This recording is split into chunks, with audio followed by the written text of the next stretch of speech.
Salienta. Who gave that to you? I did. Well, Madame Conrad. So what does the great Cuban socialist leader want from America's leading capitalists? Is this kind of like a meeting with Satan? See? But in which of our countries is the devil? The godless country who tortures and kills its own people. Or the country that kills and tortures in the name of God? Out, score one for the commies. You, all of you, your money, your power, your greed pose the greatest threat to Cuba's future. Really? I'd say you pose the greatest threat to Cuba's future. Your country spent 50 years dreaming of the peace, prosperity, and freedoms that America has. If Roe takes office, he may finally get them. But if you do, Cuba stays in the dark ages. Please, we did not come here to talk politics. We came here to make a deal. Did I hear that right? That's our language. See, and here it is. When I come to power, and the first thing that I'll do is make more affordable housing for the poor. There are too many Cubans living in sheds and shacks with no heat and water. I would like for you, all of you, to design and execute the construction of these buildings with modern amenities. That's great. My company can do that. Excellent. And I can pretty much assure you the most competitive prices among this group. That's exactly what I was thinking. Can you do it for free? Excuse me? Are you talking designs, material, labor, all for free? See?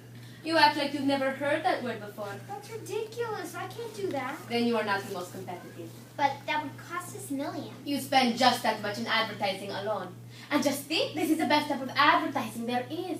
Just think of the trust and goodwill you earn around the world for supervising such a noble cause. You can put a price on that type of publicity.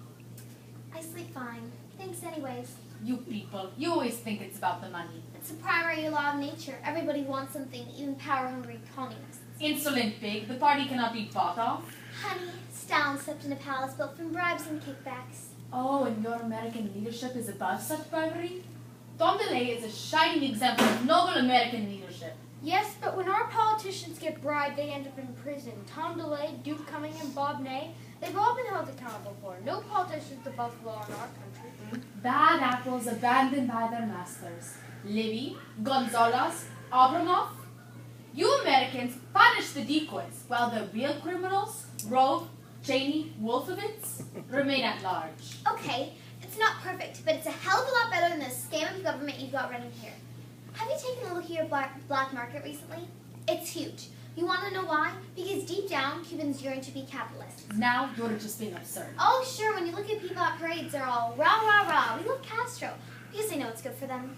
When you come back to that same street the next day, they're buying smuggled iPods and PlayStations. Why? Because they want them. They want to be part of the modern world instead of being trapped on an island, forced to pretend that they like being isolated. I thought you guys weren't going to talk politics. Honey, a communist who doesn't talk politics is a fish who doesn't swim. Let us handle it. Look, rational self-interest is reason capitalism will outlast communism. Communism is naive enough to think central planning is the solution to all a country's problems. This is doomed to failure. People's interests will run contraries to the states, then conflict will ensue.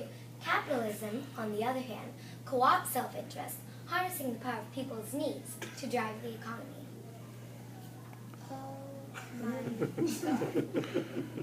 Is that just you? I took econ in high Oh school. my God, Victoria, let's get out of here. You're not safe, and the police still have not found their assassin. Please, for me, can we find some quiet place in the nightclub until all this madness is over? You need to stop worrying.